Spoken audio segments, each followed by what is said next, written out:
Welcome to Gowda సమాచార media.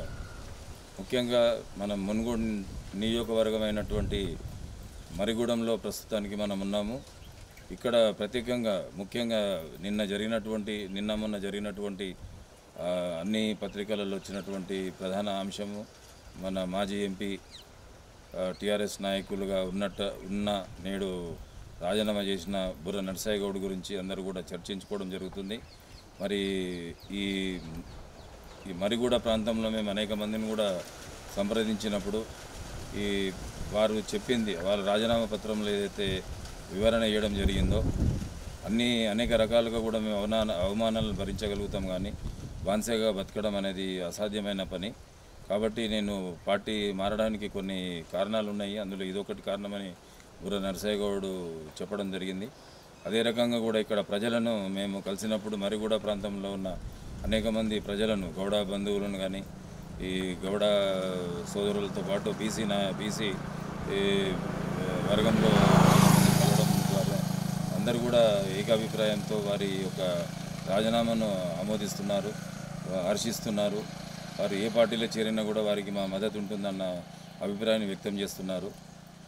అదే రకంగా కూడా గతంలో కూడా బుర్ర నర్సయ్య గౌడ్ మన బీసీ సామాజిక వర్గాల కోసం కానివ్వండి అనేక కార్యక్రమాలు, వారు ఇటు గౌడ సామాజిక వర్గానికి చెందిన వ్యక్తి అయినా కూడా బీసీ ఐక్యత కోసం అనేక సందర్భాలలో మీటింగ్స్ నగరంలో కానీ మండలాల వారికి కానీ భువనగిరిలో కానీ వారు నిర్వహించడం జరిగిందని ఇక్కడ ప్రజలు చెప్పుకుంటున్నారు. అలాగే ఇప్పుడు గౌడ కార్మికుల కోసం గౌడ వృత్తిపరమైన అంశమైన నీరా కాన్సెప్ట్ మీద కూడా వాళ్ళు అనేక పరిశోధనాత్మకమైనటువంటి కార్యక్రమాలు చేపట్టి ప్రభుత్వం దృష్టికి తీసుకెళ్ళిన ఈ లిక్కర్ మాఫియా అనేది దాన్ని ముందుకెళ్లకుండా అడ్డుపడుతున్నది. కాబట్టి ఇప్పటివరకు ఆచరణ సాధ్యం కాకుండానే ఉన్నది అని ఇక్కడ ప్రజలు తెలియజేస్తున్నారు. అదే రకంగా ఇప్పుడు బుర్ర నర్సయ్య గౌడ్ గారికి ఈ మరిగూడ మండలంలో మేము కొంతమందిని కలవడం ద్వారా వారు రాజీనామాను ఇక్కడ ప్రజలు హర్షిస్తున్నారు. టీఆర్ఎస్ పార్టీ పట్ల వారికి ఉన్న విధేయతను ఇక్కడ ఎవరు అనుమానించడం లేదు. అలాగే వారి రాజీనామాను 100% కూడా అనేక సోషల్ మీడియాలలో, ముఖ్యంగా తీన్మార్ మల్లన్న నిర్వహించిన సోషల్ పోల్స్లో కూడా 82% మంది ప్రజలు ఆయనకు మద్దతుగా నిలవడం జరిగింది, 18% మంది వ్యతిరేకంగా నిలవడం జరిగింది. ఇక్కడ మేము వాస్తవికంగా మరిగూడ ప్రాంతంలో చూసినప్పుడు ప్రజలు కూడా అదే అభిప్రాయంతో ఉన్నారు. Welcome to Ramburra talk show. ఈరోజు మన టాక్ షోలో సందర్భంగా మర్రిగూడ మండలము, మర్రిగూడ గ్రామము టీఆర్ఎస్ నాయకులు ఎన్ యాదయ్య గౌడ్ గారితో ఉన్నాము.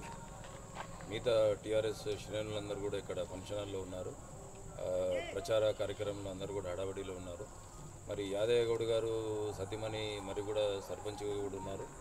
మరి యాదయ్య గౌడ్ గారితో మనం ఇక్కడ ప్రచారం గురించి కానీ టీఆర్ఎస్ విజయ అవకాశాల మీద ఎలా ఉందనేది అడిగి తెలుసుకునే ప్రయత్నం చేద్దాం. అన్న నమస్కారం. బాగున్నారా? కొద్దిగా ముందు మీ పరిచయం ఇచ్చిన తర్వాత మన ఇక్కడ మున్గోడులో మన టీఆర్ఎస్ పార్టీ తరఫున ప్రచారం కానీ ప్రజా అభిప్రాయం కానీ ఏ రకంగా ఉందనేది తెలియజేస్తారు. నా పేరు మల్లయ్య, మరిగూడ హెడ్ క్వార్టర్ సర్పంచ్ నేనే. ఇప్పుడు మునుగోడు నియోజకవర్గంలో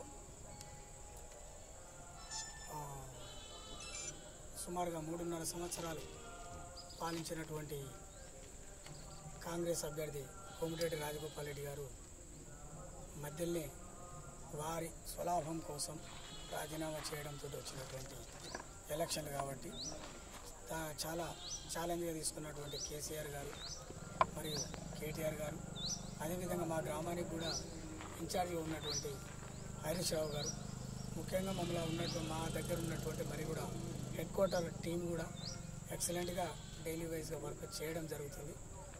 రాబోయే కాలంలో కూడా ప్రభుత్వం తలపెట్టినటువంటి సంక్షేమ పథకాలని ప్రతి గడపకు తీసుకువెళ్ళి ప్రభుత్వం ఏ విధంగా సంక్షేమ పథకాలు చేస్తుందని చెప్పేసి, ఇంకా రాబోయే కాలంలో ఏమొస్తాయని చెప్పేసి మాకు కూడా తెలియపరచడానికి మంగళవారం సాయంత్రం 5 గంటలకి ఆర్థిక శాఖ మంత్రులు, అదేవిధంగా వైద్య ఆరోగ్య శాఖ మంత్రులు హరీష్ రావు గారు చేయడం జరుగుతుంది.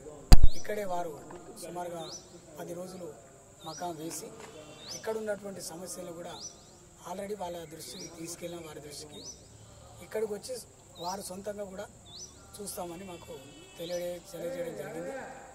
మునుగోడు నియోజకవర్గంలో గత 3.5 సంవత్సరాలలో ఎప్పుడు కూడా గ్రామాలలో పర్యటించకుండా, ఎప్పుడు కూడా కార్యకర్తలు కానీ మరియు మన మునుగోడు నియోజక ప్రజలు కానీ వాళ్ళని ఎలాంటిది పట్టించుకోకుండా ఉన్నటువంటి ఎమ్మెల్యే గారిని వాళ్ళే ఆలోచన చేయాలి. ఏ విధంగా ఇప్పుడు ఓటు వేయాలి అనే దానికి నిదర్శనంగా వారే ఆలోచించుకోవాలని నేను కోరుతున్నాను. ఇప్పుడు మనకి ప్రభాకర్ రెడ్డి, మన టీఆర్ఎస్ అభ్యర్థి ప్రభాకర్ రెడ్డి గారి మీద కింద స్థాయి నాయకులు, ఎంపీటీసీలు కానీ జెడ్పీటీసీలు కానీ కొంతమంది, అందరు కాదు, కొంతమంది వ్యతిరేకత వ్యక్తం చేశారు. ఇప్పుడు పరిస్థితులు ఎలా ఉన్నాయి? ఆయన టికెట్ కన్ఫర్మ్ అయిపోయి నామినేషన్ వేసిన తర్వాత పరిస్థితులు మనకు కంట్రోల్లోనే ఉన్నాయంటారా? మరి ఇప్పుడు నిన్న సిచ్యువేషన్ చూసుకుంటే మన బుర్రా నర్సయ్య గౌడ్ గారు కూడా వారితో పాటే ఉండే, ఇప్పుడు సడన్గా వాళ్ళు కూడా టీఆర్ఎస్ నుండి వేరే పార్టీలకు, ఇంకా బీజేపీలోకి వెళ్తారా, ఇంకా వేరే పార్టీలకు వెళ్తారని మనకు కన్ఫర్మ్ కాలేదు. అది ఎంతవరకు మీ మీద ప్రభావం, పార్టీ మీద కానీ పార్టీ విజయాల మీద ఎంతవరకు ప్రభావం చూపే అవకాశం ఉందంట? పూసుకుంట్ల ప్రభాకర్ రెడ్డి గారు మాజీ ఎమ్మెల్యే అనేది ఒక పేరులాగా పిలవడం జరుగుతుంది తప్ప మునుగోడు నియోజకవర్గ ప్రజలు మాత్రం ఆయన తాజా ఎమ్మెల్యే కానీ గుర్తించారు. ఎందుకు అనంటే ప్రతి కార్యకర్త ఏ చిన్న పని ఉన్నా కూడా వారికి చెప్పడమే ఆలస్యం, చెప్పిన తర్వాత వారు వెంటనే చేసి చూపించేవారు.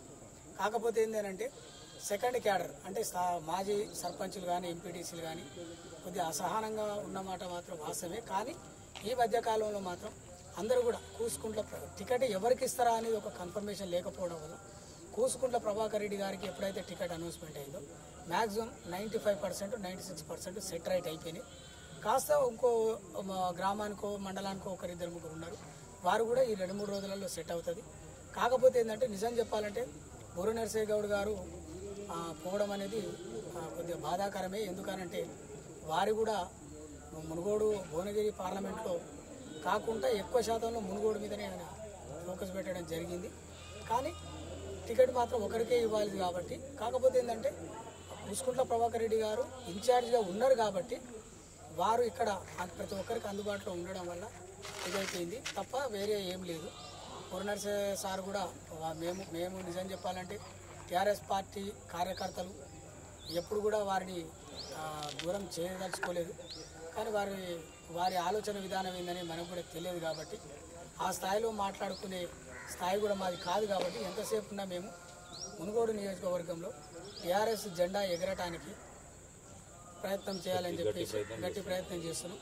అది ఇప్పుడు టీఆర్ఎస్ అనేక ప్రజల సంక్షేమ కార్యక్రమాలు చేపట్టింది. మరి అనేక సంక్షేమ కార్యక్రమాలు చేపట్టినప్పుడు ఇప్పుడు మునుగోడు అనేది ప్రెస్టేజ్, అటు బీజేపీ కానివ్వండి, టీఆర్ఎస్ కానీ, అటు కాంగ్రెస్ కానివ్వండి, అందరికీ ఒక పరీక్షలాగా అయిపోయింది. వాస్తవానికి ఏ ఉప ఎన్నిక గతంలో జరిగిన హుజరాబాద్ తీసుకున్న, నాగార్జున సాగర్ తీసుకున్న, దుబాక తీసుకున్న, ఏది తీసుకున్నా గెలుపోవటమే విషయం, ఆ తర్వాత విషయం. ప్రతి ఉప ఎన్నికకు ఒక ప్రత్యేకత. ఈరోజు కోమటిరెడ్డి రాజగోపాల్ రెడ్డి గారు ఆయన కాంట్రాక్ట్ల కోసం పేరు అనేది టీఆర్ఎస్ వారి ఆరోపణ. ఆయన ఎందుకు పోయింది అనేది ఆయన ఇష్టం, అది పోయింది. కానీ ఇప్పుడు ఇక్కడ టీఆర్ఎస్ మనకు అనేక సంక్షేమ పథకాల మీద బేస్ అయినప్పుడు టోటల్లో టీఆర్ఎస్ యాంత్రాంగాన్ని మొత్తం కేసీఆర్ గారు ఇక్కడ మోహరించడం జరిగింది. మరి ఎందుకంత అభద్రతా భావన ఉంటారు దాన్ని? అట్లానే ఏం లేదు. మునుగోడు నియోజకవర్గంలో గత 70 సంవత్సరాలు పాలించినటువంటి పాలకులు ఇక్కడ ఉన్నటువంటి ప్రపంచంలోనే అత్యధికంగా ఫ్లోరిన్ ప్రాంతం ప్రపంచంలో. అలాంటి ప్రాంతాన్ని మునుగోడు నియోజకవర్గాన్ని కృష్ణా జలాలతోటి సస్యశ్యామలం చేయడం వల్ల ఈ మధ్యకాలంలో ఒక్కటి కూడా ఫ్లోరిన్ బాధితులది నమోదు కాలేదు, ఒక్క సంఖ్య కూడా. కాకపోతే ఏంది అని అంటే ఈ త్రాగునీరు సమస్య ఎప్పుడైతే తీరిందో మాకు సాగునీరు ఏ విధంగా అది ఇక్కడికి అందుతుందని చెప్పేసి ఒక ఆలోచన చేసి ఇక్కడ ఉన్నటువంటి కొంతమంది నాయకులను తీసుకొని వెళ్ళి దీని మీద చూడడంతో చెర్లగూడెం శివన్నగూడెం ప్రాజెక్ట్ అనేది మా మరిగూడెం మండలంలో అదృష్ట భావంగా భావిస్తున్నాం. అదేవిధంగా నాంపల్లి మండలం లక్షణాపురం రిజర్వాయర్ కూడా ఈ ప్రాంతాన్ని రాబోయే కాలంలో మా తర్వాత తరాలు మా పిల్లలు కానీ వారి పిల్లలు కానీ ఒక కోనసీమని తలపించే స్థాయిలో ఈ యొక్క మునుగోడు నియోజకవర్గం ఉంటుందని చెప్పేసి మేము ఆశిస్తున్నాం. అదేవిధంగా ఇప్పుడు ఇక్కడ ఉన్నటువంటి నాయకులు ఎందుకు ఇంతమంది ఇక్కడికి వచ్చిరు అనే దానికి నిదర్శనం ఏంటిది అంటే అపప్రదానం కాకుండా కేవలం ప్రతి గడప గడప సంక్షేమ పథకాలు వెళ్ళాలి అని అంటే ఏ స్థాయిలో లీడర్ ఆ స్థాయిలో ఒక గ్రామంలో మాట్లాడేటటువంటి వ్యక్తులు ఒక 1000 మంది ఉంటే దాంట్లో 5-10 మంది ఉంటారు.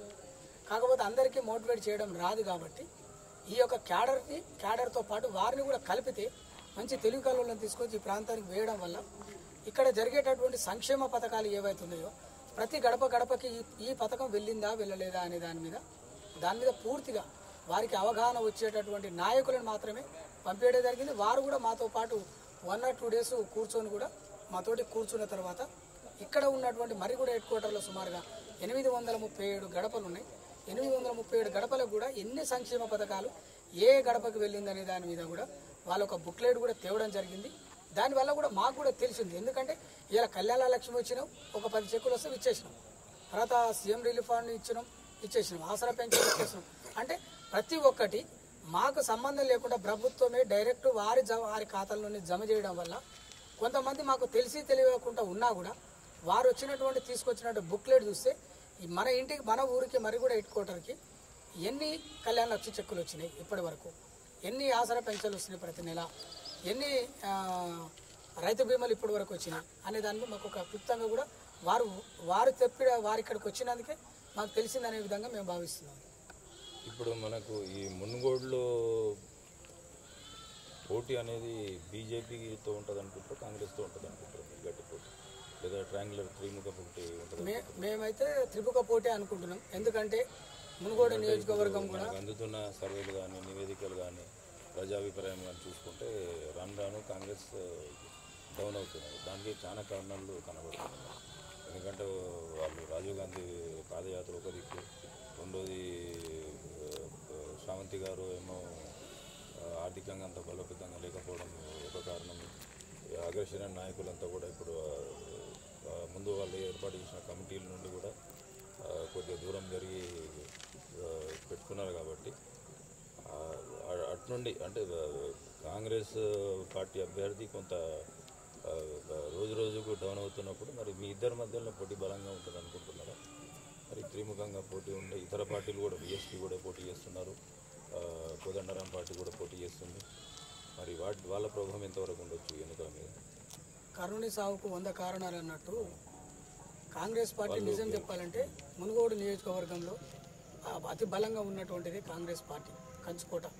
ఎందుకంటే సుమారుగా 5 పర్యాయాలు వారు, కమ్యూనిస్టులు ఒక 4 పర్యాయాలు, ఇట్లా వారు కాకపోతే వీరు కాకపోతే వారు చేయడం వల్ల మాకేంది అని అంటే ఎప్పుడైనా రాష్ట్రంలో గవర్నమెంట్ ఉంటే ఇక్కడ యాంటీగా ఒక ఎమ్మెల్యే ఉంటాడు మాకు.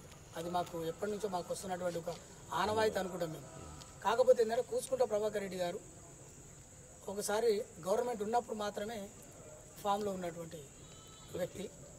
అయితే ఇప్పుడు కాంగ్రెస్ పార్టీ నిజం చెప్పాలంటే వారు ఎప్పుడైతే వారు కరెక్ట్ ఉండలేక ఇప్పుడు మొదటి ప్లేసు టీఆర్ఎస్ పార్టీ ఉన్నా కూడా కాంగ్రెస్ పార్టీ సెకండ్ ప్లేస్ అనుకున్నది వాళ్ళే అనుకొని ఆల్రెడీ వాళ్ళే థర్డ్ ప్లేస్కి వెళ్ళిపోయినామని చెప్పేసి చెప్పుకునే రోజులు వచ్చేసినాయి. అప్పుడే ఈ 2-3 డేస్లో స్టార్ట్ అయింది అలాగే.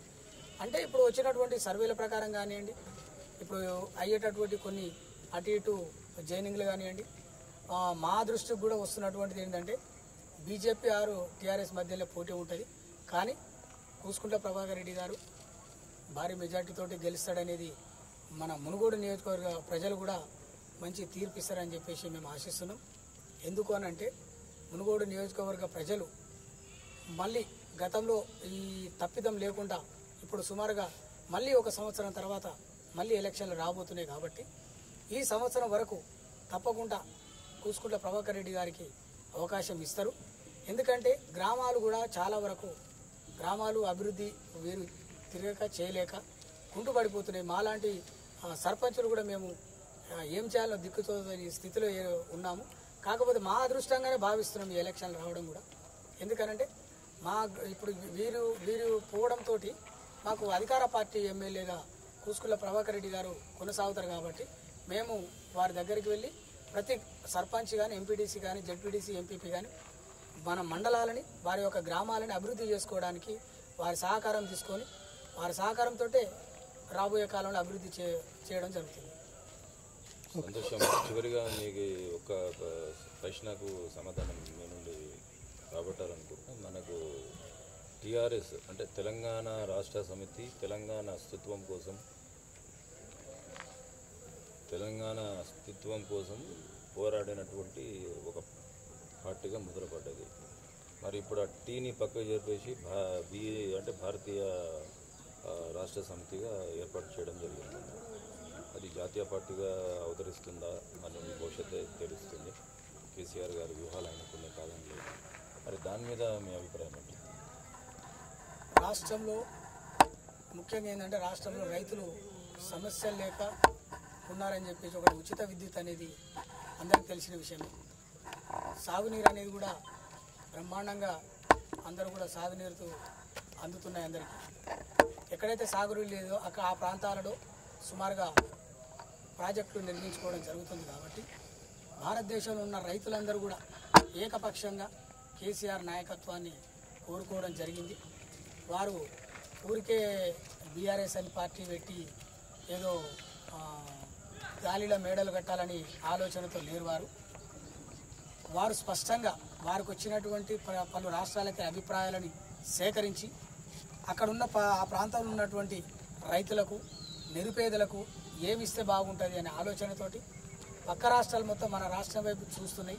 కాబట్టి తప్పకుండా మనము ఒక మన రాష్ట్రానికే పరిమితం కాకుండా దేశం మొత్తం మన బ్రాండ్ ఉంటే ఇక్కడ ఉన్నటువంటి నిరుపేదలకు తప్పకుండా న్యాయం జరుగుతుంది. ప్రతి రాష్ట్రం కూడా అభివృద్ధి పదంలో జరుగుతాయని చెప్పేసి ఒక ఆలోచనతోటి ఈ బీఆర్ఎస్ పార్టీ ఏర్పాటు చేయడం జరిగింది అనేది నా అభిప్రాయం. ఓకేనా? మీ ఇప్పుడు మున్గోడు ఎలక్షన్ సమయంలో కూడా మీ విలువైన సమయాన్ని మాకు కేటాయించడంలో ప్రత్యేక ధన్యవాదాలు.